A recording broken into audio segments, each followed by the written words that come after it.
नमस्कार दोस्तों। आज हम आपके सामने लेकर आए हैं भारत की सुरक्षा रणनीति पर एक ऐसा व्यापक विश्लेषण जिसमें हम बात करेंगे कि आने वाले 10 सालों में भारत का एयर डिफेंस सिस्टम किस तरह बदलने वाला है। रक्षा मंत्री राजनाथ सिंह ने हाल ही में जिस रोड मैप का ऐलान किया है उसने साफ कर दिया है कि भारत अब पूरी तरह आत्मनिर्भर बनने की दिशा में तेजी से आगे बढ़ रहा है। इस वीडियो में हम इतिहास से लेकर मौजूदा हालात तक और भविष्य की चुनौतियों से लेकर उपलब्धियों तक सब कुछ कवर करेंगे। दोस्तों, सबसे पहले हम बात करते हैं कि आखिर ये जरूरी क्यों है। भारत का भौगोलिक नक्शा ही उसकी सबसे बड़ी चुनौती है। एक तरफ पाकिस्तान है जो आतंकवाद और सीमा पार घुसपैठ से लगातार भारत की सुरक्षा को चुनौती देता रहा है, तो दूसरी तरफ चीन है जिसके पास न केवल बड़ी सेना है बल्कि आधुनिक तकनीक, हाइपरसोनिक मिसाइलें और उन्नत ड्रोन भी हैं। इसके अलावा हिंद महासागर क्षेत्र में अमेरिका और अन्य पश्चिमी देशों की सक्रियता भी भारत के लिए रणनीतिक संतुलन का सवाल खड़ा करती है। ऐसे माहौल में भारत को एक ऐसी सुरक्षा रणनीति चाहिए जो केवल सीमा पर तैनात सैनिकों तक सीमित न रहे बल्कि आसमान से आने वाले हर खतरे को रोक सके, चाहे वह मिसाइल हमला हो, ड्रोन का दखल हो या फाइटर जेट का अतिक्रमण।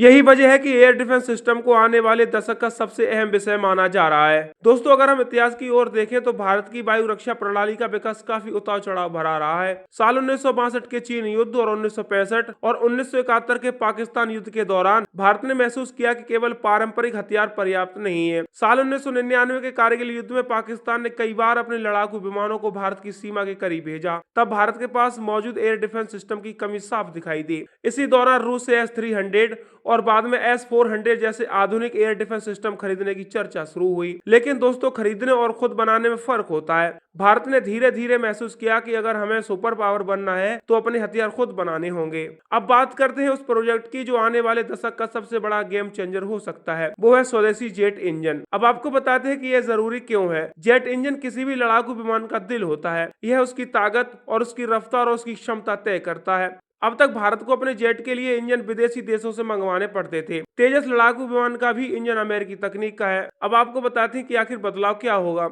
राजनाथ सिंह ने साफ कहा है कि आने वाले दशक में भारत को खुद का जेट इंजन बनाना ही होगा। यह इंजन न केवल तेजस MK2 बल्कि MK को भी शक्ति देगा। अगर भारत इस मिशन में सफल होता है तो वह अमेरिका, रूस, फ्रांस और चीन जैसे देशों की बराबरी में आ जाएगा। इसके बाद भारत केवल विमान खरीदार नहीं बल्कि विमान निर्माता भी बन जाएगा। तो अब आपको बताते हैं कि आखिर इनकी चुनौतियां क्या हैं। जेट इंजन बनाना इतना आसान नहीं है। इसमें metallurgy, heat management, turbine blades जैसी जटिल तकनीकें शामिल होती हैं। लेकिन भारत ने पहले ही असंभव लगने वाले मिशन पूरे किए हैं, चाहे वह परमाणु कार्यक्रम हो या चंद्रयान मिशन। भारत का दूसरा बड़ा प्रोजेक्ट है सुदर्शन चक्र एयर डिफेंस सिस्टम। यह सिस्टम दुश्मन की मिसाइलों, ड्रोन और विमानों को हवा में ही मार गिराने की क्षमता रखेगा। इसकी तुलना इजराइल के आयरन ड्रोम और रूस के S-400 से की जा रही है। यह सिस्टम भारतीय शहरों और सीमा इलाकों को दुश्मन की पहली बार से ही बचा लेगा। अब आपको बताते हैं कि आखिर ये क्यों जरूरी है। दोस्तों, आपने कई बार सुना होगा कि पाकिस्तान के ड्रोन पंजाब और जम्मू कश्मीर में हथियार गिराते रहे हैं। चीन भी सीमा पार अपनी हवाई ताकत दिखाता रहा है। ऐसे में अगर हमारे पास सुदर्शन चक्र जैसा सिस्टम होगा तो हम दुश्मन के हर वार को हवा में ही खत्म कर देंगे।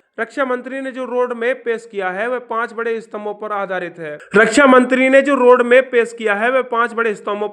है। 100% स्वदेशी रक्षा उत्पादन। अब भारत हथियार का आयातक नहीं बल्कि निर्यातक बनेगा। AI और क्वांटम टेक्नोलॉजी का इस्तेमाल, रडार और ट्रैकिंग सिस्टम को स्मार्ट बनाने के लिए, हाइपरसोनिक मिसाइल और लेजर वेपन। भविष्य की जंग इन्हीं हथियारों से लड़ी जाएंगी। स्पेस डिफेंस सिस्टम, ताकि भारत के उपग्रह और स्पेस एसेट दुश्मन की पहुंच से बाहर रहे। रक्षा निर्यात में दुनिया के टॉप 5 देशों में शामिल होना। भारत केवल अपने लिए नहीं बल्कि पूरी दुनिया के लिए हथियार बनाएगा। तो अब सवाल यह है कि भारत को क्या मिलेगा। इस रणनीति से भारत को कई बड़े फायदे होंगे, जैसे सुरक्षा मजबूत होगी, दुश्मन पर मनोवैज्ञानिक दबाव बढ़ेगा, विदेशी निर्भरता खत्म हो जाएगी। अब इंजन और मिसाइलें बाहर से खरीदने की जरूरत नहीं होगी। आर्थिक लाभ भी होगा। रक्षा निर्यात से अरबों डॉलर की कमाई होगी। तकनीकी नेतृत्व बढ़ेगा। भारत टेक्नोलॉजी की दौड़ में सबसे आगे होगा। हालांकि दोस्तों, यह सफर आसान नहीं होगा। तकनीकी चुनौतियां सबसे बड़ी हैं। प्रोजेक्ट की समय सीमा को पूरा करना कठिन है। ग्लोबल राजनीति भी आड़े आ सकती है क्योंकि कई देश नहीं चाहेंगे कि भारत इतना तेजी से आत्मनिर्भर बने। लेकिन भारत के पास अनुभव है। इसरो, DRDO और HAL जैसी संस्थाओं ने साबित कर दिया है कि हम हर कठिनाई को पार कर सकते हैं। दोस्तों, आने वाले 10 सालों में भारत की तस्वीर बिल्कुल बदल जाएगी। हमारे पास खुद का जेट इंजन होगा, हमारे पास सुदर्शन चक्र जैसा एयर डिफेंस सिस्टम होगा, हमारी सेना लेजर और हाइपरसोनिक हथियारों से लैस होगी और सबसे अहम तो यह है कि भारत रक्षा क्षेत्र में दुनिया का नेतृत्व करेगा। दोस्तों, आपको बताते हैं कि राजनाथ सिंह का यह रोडमैप केवल एक घोषणा नहीं है, बल्कि भारत की नई दिशा का प्रतीक भी है। यह संदेश है कि भारत अब केवल एक बाजार नहीं है, बल्कि तकनीकी और रक्षा शक्ति का केंद्र बनेगा। आने वाले दशक में जब दुनिया भारत को देखेगी तो उसे एक ऐसा राष्ट्र दिखाई देगा जो आत्मनिर्भर भी है और वैश्विक नेतृत्व करने के लिए तैयार भी है।